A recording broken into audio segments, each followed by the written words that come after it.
Selamat pagi Bapak Ibu Saudara. Terima kasih Pak Dudi, Bu Dudi. Waduh, jadi semangat ya. Sudah ada 2 jemaat yang bersama-sama. Nanti kalau minggu depan mungkin kalau musisinya sudah pulih, tambah orang mungkin di atas ya. Supaya ruangannya lebih besar, lebih aman lagi. Roma pasal 8 ayat 26 sampai 28. Roma pasal 8 ayat 26 sampai 28, demikianlah firman Tuhan. Demikian juga Roh membantu kita dalam kelemahan kita, sebab kita tidak tahu bagaimana sebenarnya harus berdoa. Tetapi Roh sendiri berdoa untuk kita kepada Allah dengan keluhan-keluhan yang tidak terucapkan. Dan Allah yang menyelidiki hati nurani mengetahui maksud Roh itu, yaitu bahwa ia sesuai dengan kehendak Allah berdoa untuk orang-orang kudus. Ayat 28.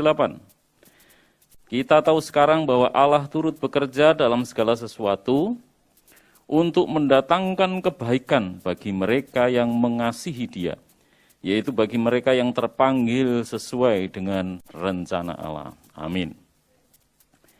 Bapak, Ibu, Saudara yang dikasihi Tuhan, pada pertengahan saya membuat firman Tuhan khotbah pada malam hari ini, saya mendengar berita almarhum Dr. Arnold, ya, sahabat kami yang pernah saya ceritakan memberi makan saya dan almarhum Putri, almarhumah Putri ya, malam-malam, tadi malam dipanggil Tuhan, kembali kepada Tuhan, saudara, dan semua kenangan-kenangan kebersamaan kami dengan almarhum Dr. Arnold semua muncul ya. Makanya WA-WA-nya saya baca ya, bagaimana step-step, bagaimana beliau berusaha juga menolong keluarga kami yang saat itu terkena COVID semua, mengarahkan kami anak-anak bagaimana memasukkan Ellen Eldo ke rumah sakit ya, mencarikan kamar untuk saya dan seterusnya. Ya, kita sungguh-sungguh berduka cita, saudara-saudara. Nah, saudara-saudaraku yang dikasihi Tuhan, kadang-kadang ketika saya setiap mengingat, ya, saya terlambat membawa istri saya, Putri, ke rumah sakit, beberapa waktu yang lalu, ada perasaan yang sangat menyesal, ya, sangat menyesal. Seandainya mungkin saya lebih awal membawa ke rumah sakit, mungkin Putri tidak akan separah itu. Itu penyesalan-penyesalan saya. Seandainya saya tahu Putri akan parah kalau tidak segera dibawa ke rumah sakit, tentu saja akan segera saya membawanya ke rumah sakit. Hanya memang masalahnya pada waktu itu rumah sakit penuh, tetapi andaikan penuh pun kalau tahu itu Putri sudah kondisinya parah, karena Putri kondisinya fit, segar, itu masalahnya, yang parah saya. Jadi saya malah tidak memikirkan Putri, yang bisa saya pikirkan waktu itu kondisi saya yang begitu parah.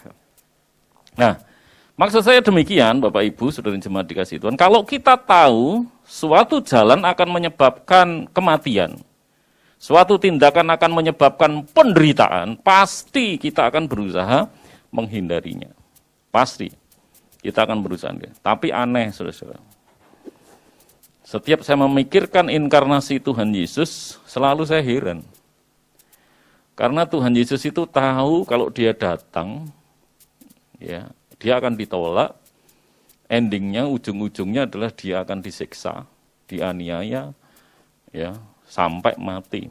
Kematian yang dahsyat.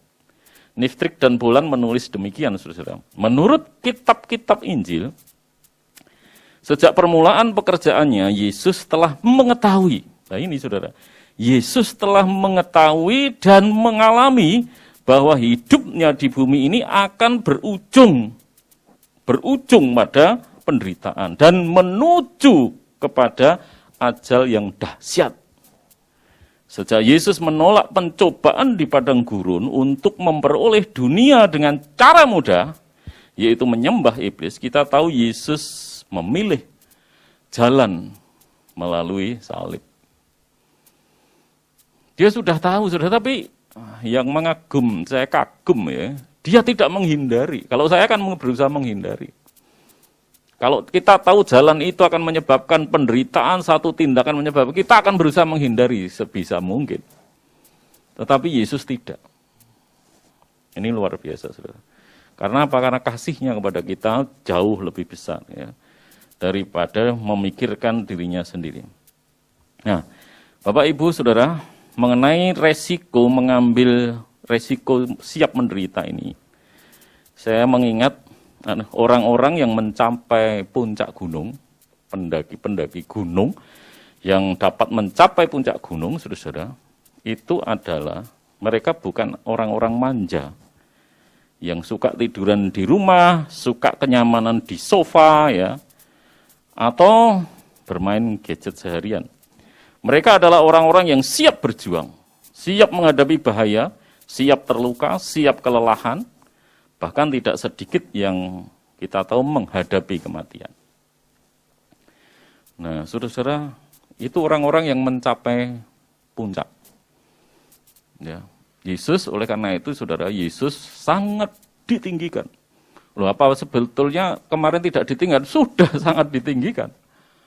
Tapi ketika malaikat-malaikat melihat anak Allah ini menjadi manusia dan merelakan dirinya dianiaya, malaikat-malaikat pun geleng-geleng, saudara. Makanya Yesus ketika masuk ke dalam kemuliaannya, naik ke surga, kembali ke dalam kemuliaannya, tidak tahu perasaan malaikat-malaikat apa. Pasti lebih mengagumi, ini luar biasa. Allah, anak Allah ini luar biasa. Allah Tritunggal itu luar biasa. Karena Allah Tritunggal di dalam penyaliban juga turut merasakan penderitaan. Nah, saudara, tapi orang-orang yang luar biasa, Yesus yang luar biasa adalah Yesus yang rela menghadapi penderitaan, kesakitan, dan sebagainya. Ketika saya membongkar tasnya Putri, saudara, karena banyak surat-surat yang harus saya cari untuk menyelesaikan urusan-urusannya, saya menemukan SIM A-nya Putri. SIM A-nya masih berlaku, dan jujur saudara, Putri itu punya SIM, tapi dia jarang nabrak. Ya. Karena apa? Karena memang jarang nyetir.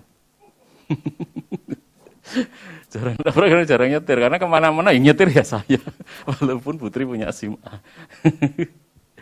Ya, saudara. Nah, saya seringkali anak-anak juluki saya, Papa itu kalau nyetir di jalan iwat-iwut ya. Kok bisa gitu ya, dan aman ya, saudara. Kalau saudara tanya supir-supir, tidak hanya saya ya, supir siapapun yang sudah berpengalaman handal, atau pilot pesawat terbang yang handal, nahkoda kapal yang handal, mereka adalah orang-orang yang pernah melewati bahaya. Ya, mereka adalah orang-orang yang pernah melewati bahaya. Mereka bukan orang-orang penakut, ya, tetapi mereka orang-orang yang pemberani. Nah, saudara-saudaraku, laut yang bergelora itu, bergelora sangat hebat, itu akan menghasilkan nahkoda-nahkoda kapal yang hebat juga. Tapi lautan yang tenang, pantai yang teduh, nyaman, dengan kecil ombak, itu ya hanya menghasilkan orang-orang yang berselancar saja, saudara-saudara, yang bersenang-senang. Tetapi ombak yang hebat akan selalu menghasilkan nahkoda-nahkoda yang hebat. Nah, saudara, setiap keberhasilan, pencapaian puncak, entah itu puncak kerohanian, selalu orang-orang akan diperhadapkan dengan bahaya-bahaya besar. Ya, sehingga orang itu akhirnya iman itu bukan lagi menjadi konsep-konsep. Ya. Iman itu tidak jadi definisi-definisi. Iman itu menjadi hidup, ya, dan dihidupi. Sproul menulis demikian, saudara, teolog satu ini.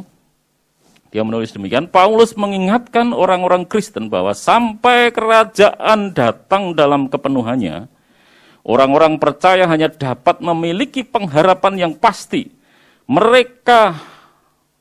Mereka harus berjalan dengan iman, bukan dengan penglihatan. 2 Korintus 5 ayat 7. Ya. Pengharapan ini bukan tidak ada dasarnya, kata Sproul.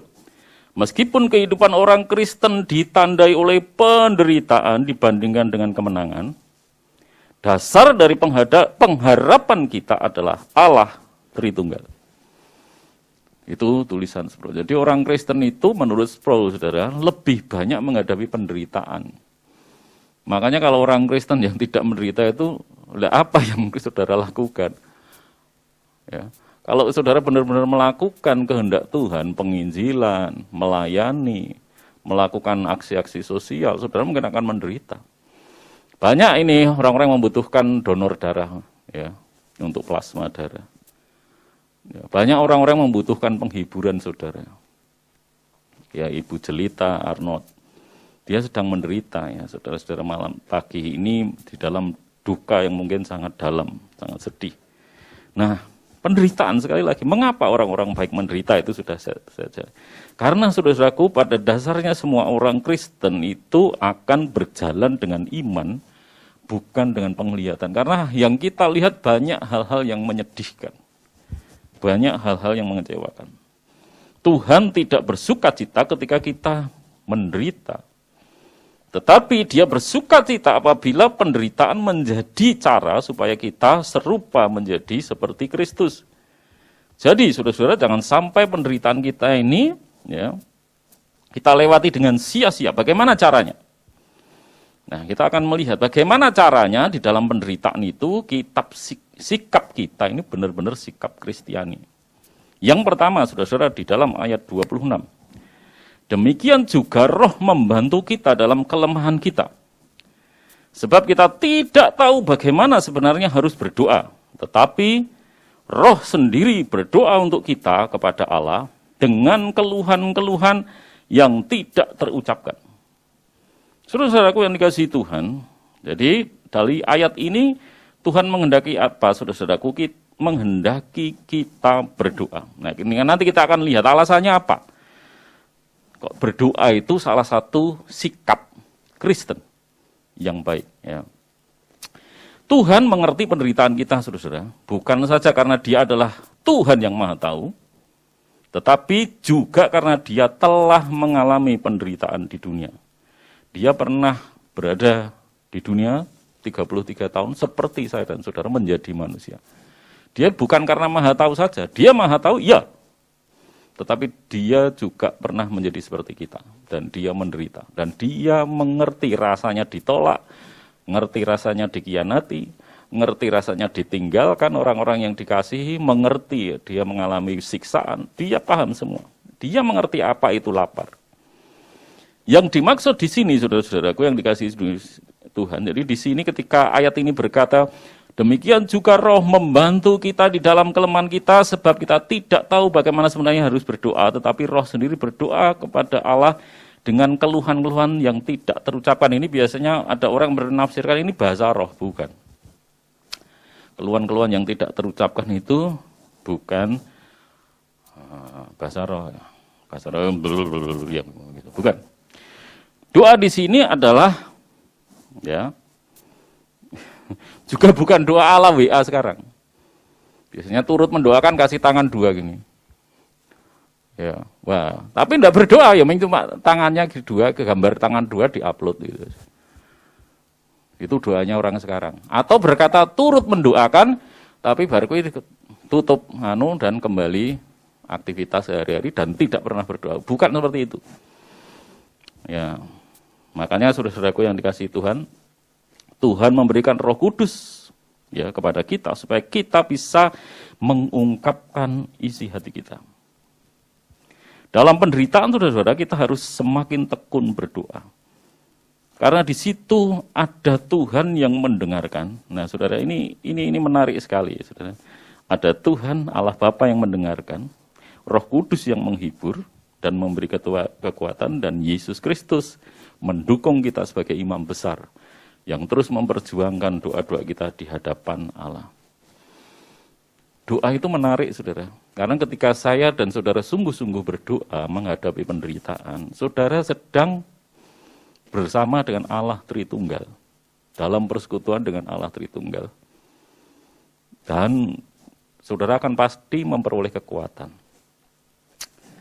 Saya sudah cerita minggu lalu, saudara, ketika saya terpuruk, dan saya yakin Ibu Jelita Arnold, ya, Serwar-Wara, Pagi ini pun ketika mungkin dia tidak bisa berdoa, seperti saya, kalau saya sampai tidak bisa ngomong, mungkin cuma apa ya, cuma air mata atau tidak bisa ngomong, tetapi itu Bapa mengerti.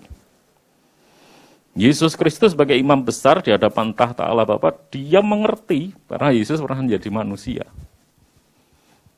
Dia pernah sedih sekali, masgullah hati Yesus ketika Lazarus mati. Dia mengerti ditinggalkan orang-orang yang sangat dikasih.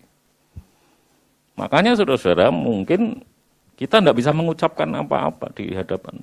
Saudara mungkin hanya cuma gitu aja. Tetapi itu menjadi doa yang begitu hebat ketika saudara-saudara memang berniat berdoa. Sproul menulis lagi demikian, saudara. Oleh karena Roh Kudus adalah pribadi, maka sangatlah pantas untuk berdoa kepada Dia. Perannya dalam doa adalah untuk membimbing kita dalam mengekspresikan diri kita secara benar kepada Bapa. Seperti halnya Yesus menjadi pengantara kita sebagai imam besar, demikian pula Roh Kudus menjadi pengantara kita di dalam doa. Itu tadi, saudara. Jadi ketika saudara berdoa, saudara ada di dalam persekutuan dengan Allah Tritunggal. Saudara berbicara kepada Roh Kudus, ya bisa. Apakah boleh berdoa pada Roh Kudus? Boleh, karena dia juga adalah pribadi Allah. Ya. Berdoa kepada Yesus boleh. Atau saudara seperti Yohanes 16 ayat 23, berdoa kepada Allah Bapa di dalam nama Yesus, dan Roh Kudus akan membantu saudara-saudara. Ya. Cara mana saja Allah Tritunggal tidak akan tersinggung, saudara. Yang penting saudara berbicara kepada pribadi Allah Tritunggal, nah pada Bapa, Yesus, Roh Kudus, sama saja. Bapa akan mendengarkan apa yang saudara katakan pada Roh Kudus. Roh Kudus akan menolong itu saudara-saudara naik ya melalui hati kita juga nanti kepada Bapa melalui di dalam nama Yesus Kristus. Jadi luar biasa, saudara. Oleh karena itu jangan pernah meninggalkan doa, jangan remehkan doa ketika saudara tidak bisa berdoa. Tetaplah berdoa walaupun saudara tidak bisa mengucapkan. Tetaplah berdoa walaupun itu hanya air mata. Ya, tetaplah berdoa. Lalu yang kedua, bagaimana sikap orang Kristen, saudara, pada saat dia menghadapi kesedihan, kesusahan, penderitaan. Yang kedua adalah percaya sesuatu yang baik akan terjadi di balik tragedi dan penderitaan kita. Kita baca ayat 28. Kita tahu sekarang bahwa Allah turut bekerja dalam segala sesuatu untuk mendatangkan kebaikan bagi mereka yang mengasihi Dia, yaitu bagi mereka yang terpanggil sesuai dengan rencana Allah. Ketika Putri dipanggil, saya bertanya, apa ya baiknya ya? Saya merasa lebih baik Putri bersama kami. Mungkin Ibu Jelita Arnold juga sama. Saya merasa lebih baik Dr. Arnold pagi ini bangun tersenyum dan tetap bersama Ibu Jelita. Percayalah saudara-saudaraku, sakit, bangkrut, masalah, ditinggal mati orang-orang yang dikasihi, itu tidak akan menghancurkan kita dan itu bukan akhir dari hidup kita yang masih hidup. Tetapi itu adalah awal yang baik. Ya, mungkin selama ini kita menggantungkan Dia. Mungkin setelah orang-orang yang kita kasih itu tidak ada, kita semakin bersandar kepada Tuhan. Mungkin kita akan lebih menemukan makna hidup kita. Ya. Dan seterusnya masih banyak kemungkinan-kemungkinan setiap orang bisa terjadi hal-hal yang berbeda, saudara. Tetapi yang dikerjakan Allah adalah semua akan mendatangkan kebaikan. Ya, bagi orang-orang yang, bagi kita yang mengasihi Dia. Kita harus percaya pada rencana Tuhan yang baik, saudara. Ya, Dia hadir dan bekerja meskipun Dia tidak terlihat. Sekalipun dalam hal yang buruk dan sangat menyedihkan, karena Dia berdaulat. Dia tahu, minggu lalu saya sudah membahas bahwa Dia tahu segala sesuatu dan Dia mengendalikan segala sesuatu. Segala sesuatu yang terjadi dalam hidup kita sungguh-sungguh di dalam rencana-rencananya, saudara. Dan tidak ada rencana yang jahat. Karena Allah sendiri tidak mungkin menentang dirinya, karena Dia adalah maha baik. Maha baik tidak mungkin Dia jahat. Pasti Dia sedang mengerjakan sesuatu yang baik, hanya kita belum mengetahuinya. Kemarin saudara saya di jalan mengantar Ellen Swart, ya. Saya mendengar kesaksian Kapten pilot pesawat ya, sebuah penerbangan di Indonesia, Kapten Limbong, saudara-saudara. Ya. Dia bercerita sudah tahun 2004 sesungguhnya dia harus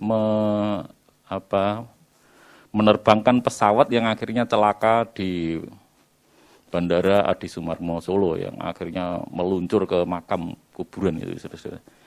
Itu anehnya, saudara, Kapten Limbong ini ditukar jadwal. Harusnya harus menerbangkan pesawat itu. Ditukar jadwal. Dan ketika dia melihat kecelakaan itu, dia melihat tangan Tuhan yang tidak terlihat. Dia mungkin bertanya, loh kenapa kok ditukar? Nah, lalu saudara-saudara sebelum dia pindah pesawat lain, ada seorang pramugari yang namanya siapa itu? Laura Lazarus ya. Laura Lazarus itu sempat, ini yang termasuk nanti akan celaka di dalam pesawat yang meluncur ke kuburan itu, saudara. 12 ke kuburan. Dia berkata, kamu Laura Lazarus ya? Lazarus yang bangkit dari kematian.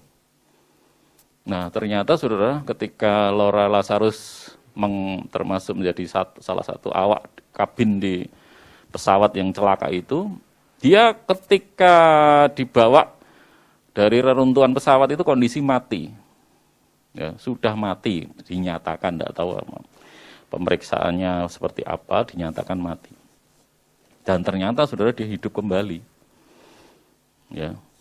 Saudara lihat, ternyata statement ketika sebelum mati, ternyata Laura Lazarus ini dia berdoa masih detik-detik terakhirnya dia masih bisa bernapas dan melihat, belum kehilangan kesadaran.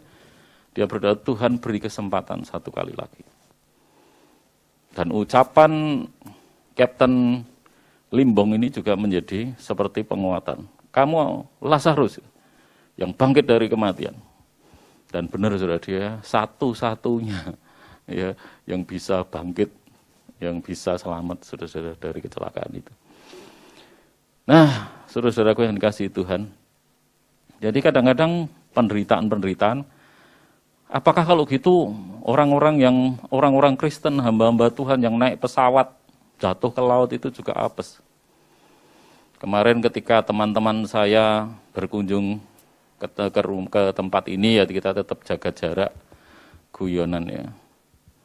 Kalau aku mati tidak mau kena mati karena COVID. Loh, kenapa tak gitu kan? Aku pengennya matinya kalau jatuh dari pesawat. Loh, kenapa?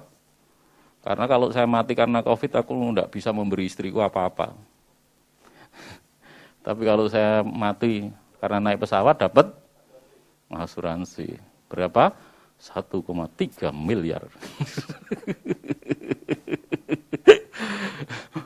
Ternyata kecelakaan yang mengerikan itu, ya pasti tidak ada yang berharap ya. Kalau gitu aku jatuh naik pesawat, tidak ada yang bisa memilih ya. Ya tetap orang pilihnya hidup dan selamat ya.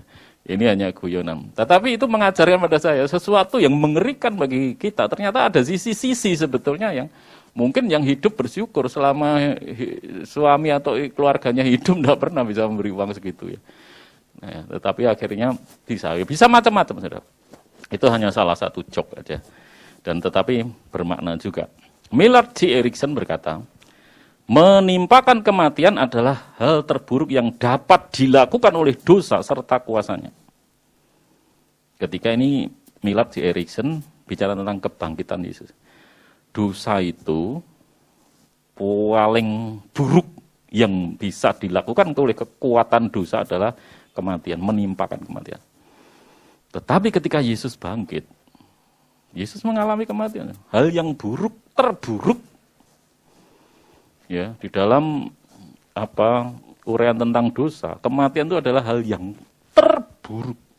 Yesus mengalami hal terburuk itu. Tetapi setelah dia mengalami hal yang terburuk apa saudara? 3 hari kemudian dia bangkit. Bangkit itu artinya apa? Kekuatan dosa tidak bisa menahan Yesus.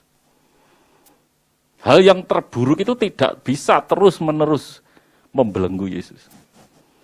Yesus bangkit. Dan itu yang akan dialami semua orang yang mati, saudara-saudara. Ketidakmampuan kuasa maut menahan Kristus dalam kematian menggambarkan kemenangannya yang mutlak atas kuasa dosa. Kemenangan itu sudah diawali dari hal yang sangat buruk, terburuk. Dia akhirnya mengalami kemenangan yang gilang gemilang. Yesus sudah membuka jalan bagi kita, saudara. Ketika istri saya sudah dinyatakan meninggal, rasanya percaya tidak percaya, karena rasanya loh, hari Minggu meninggal, hari Rebu itu masih bercanda. Guyonan sama Eldo, sama saya, di jalan masih bercanda. Ya, di IGD masih bercanda, di halaman rumah sakit masih bercanda. Loh kok bisa? Ya, kok bisa? Kita selalu bertanya seperti itu, cepat sekali. Tetapi ketika saya mengingat penderitaan istri saya di ICU, saya mulai memahami ya, kematian yang menurut saya buruk itu ternyata mendatangkan kebaikan bagi istri saya. Walaupun saya merasa itu kurang baik bagi saya. Tetapi bagi istri saya itu adalah yang terbaik, karena dia sudah tidak sakit lagi, sudah selesai. Ya. Ini giliran saya, Putri sudah selesai, giliran saya. Apakah ini buruk bagi saya? Tidak juga. Saya kisah masih berjalan. Yang jelas Tuhan sedang mengerjakan kebaikan. Nanti saya akan paham. Amin.